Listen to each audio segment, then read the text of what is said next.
There's no feeling more intense than starting over. If you deleted your homework the day before it was due, as I have, or if you left your wallet at home and you have to go back after spending an hour in the commute. If you won some money at the casino and then put all your winnings on red but it came up black. If you got your best shirt dry cleaned before a wedding and then immediately dropped food on it. If you won an argument with a friend and then later discovered that they just returned to their original view. Starting over is harder than starting up. If you're not ready for that, like if you've already had a bad day, then what you're about to go through might be too much. Feel free to go away and come back. I'll be here.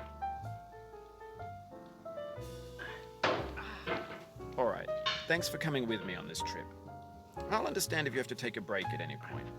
Just find a safe place to stop and quit the game. And don't worry, I'll save your progress, always, even your mistakes. This game is a homage to a free game that came out in 2002, titled Sexy Hiking. The author of that game was R.K.O, a mysterious Czech designer who was known at the time as the father of B games. And B games are rough assemblages of found objects. Designers slap them together very quickly and freely, and they're often too rough and unfriendly to gain much of a following. They're built more for the joy of building them than as polished products. In a certain way, Sexy Hiking is the perfect embodiment of a B game.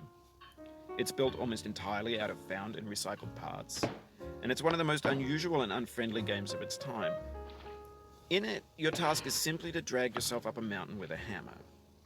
And that act of climbing, in the digital world or in real life, has certain essential properties that give the game its flavor. No amount of forward progress is guaranteed. Some cliffs are too sheer or too slippery, and the player is constantly, unremittingly in danger of falling and losing everything. Anyway, when you start Sexy Hiking, you're standing next to this dead tree that blocks the way to the entire rest of the game.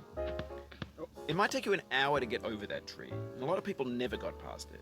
You prod and you poke at it, exploring the limits of your reach and your strength, trying to find a way up and over. And there's a sense of truth in that lack of compromise. Most obstacles in video game worlds are fake. You can be completely confident in your ability to get through them once you have the correct method or the correct equipment or just by spending enough time. In that sense, every pixelated obstacle in Sexy Hiking is real.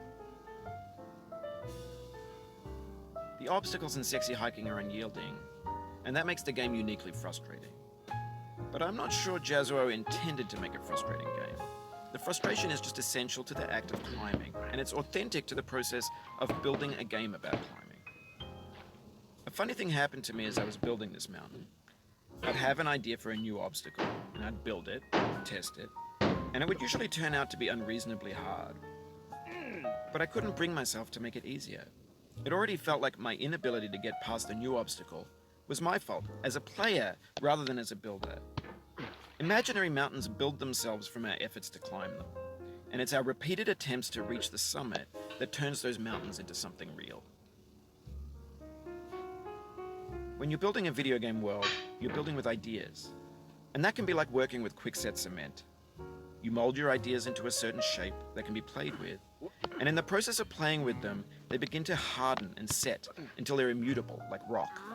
And at that point, you can't change the world, not without breaking it into pieces and starting fresh with new ideas. For years now, people have been predicting that games would soon be made out of prefabricated objects, bought in a store and assembled into a world. And for the most part, that hasn't happened, because the objects in the stores are trash. I don't mean they look bad or that they're badly made, although a lot of them are. I mean they're trash in the way that food becomes trash as soon as you put it in the sink. Things are made to be consumed and used in a certain context, and once the moment is gone, they transform into garbage. In the context of technology, those moments pass by in seconds. Over time, we've poured more and more refuse into this vast digital landfill that we call the internet. It now vastly outnumbers and outweighs the things that are fresh and untainted and unused. When everything around us is cultural trash, trash becomes the new medium, the lingua franca of the digital age. And you can build culture out of trash, but only trash culture. B games, B movies, B music, B philosophy. Maybe this is what digital culture is. A monstrous mountain of trash, the ash heap of creativity's fountain. A landfill with everything we ever thought of in it. Grand, infinite.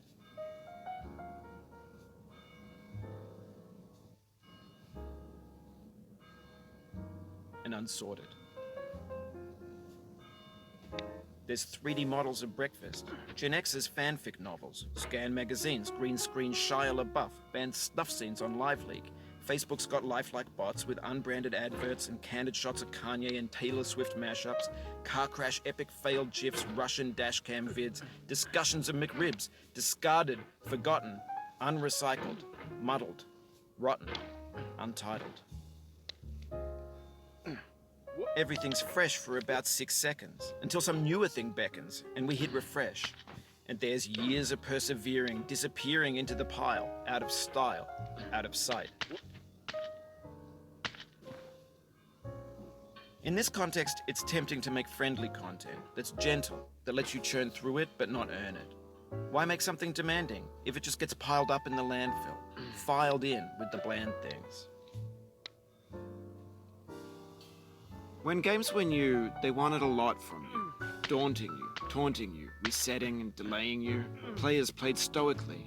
Now everyone's turned off by that. They want to burn through it quickly. A quick fix for the fickle. Some tricks for the clicks of the feckless. But that's not you. You're an acrobat. You could swallow a baseball bat. Now I know, most likely you're watching this on YouTube or Twitch, while some dude with 10 million views does it for you. Like a baby bird being fed chewed up food. That's culture too. But on the off chance that you're playing this, what I'm saying is, trash is disposable, but maybe it doesn't have to be approachable. What's the feeling like? Are you stressed? I guess you don't hate it if you got this far. Feeling frustrated? It's underrated. An orange is sweet, juicy fruit locked inside a bitter peel. That's not how I feel about a challenge. I only want the bitterness. It's coffee. It's grapefruit. It's licorice. It feels like we're closer now. Composer and climber, designer and user. You could have refused, but you didn't. There was something in you that was hidden, that chose to continue. It means a lot to me that you've come this far, endured this much. Every wisecrack, every insensitivity, every setback you've forgiven me is a kingly gift that you've given me. We have the same taste, you and I. It's not ambition, it's ambition's opposite. An obdurate mission to taste defeat. You'll feel bad if you win, so I put this snake in for you. Have you thought about who you are in this? Are you the man in the pot, Diogenes? Are you his hand? Are you the top of his hammer? I think not. Where your hand moves, the hammer may not follow, nor the man, nor the man's hand. In this you're his will, his intent, the embodied resolve in his uphill ascent. Now, you've conquered the ice cliff, the platforms, the church, and the rectory. The living room and the factory, the playground, the construction site, the granite rocks, and the lakeside. You've learned to hike. There's no way left to go but up, and in a moment I'll shut up. But let me say, I'm glad you came. I dedicate this game to you, the one who came this far.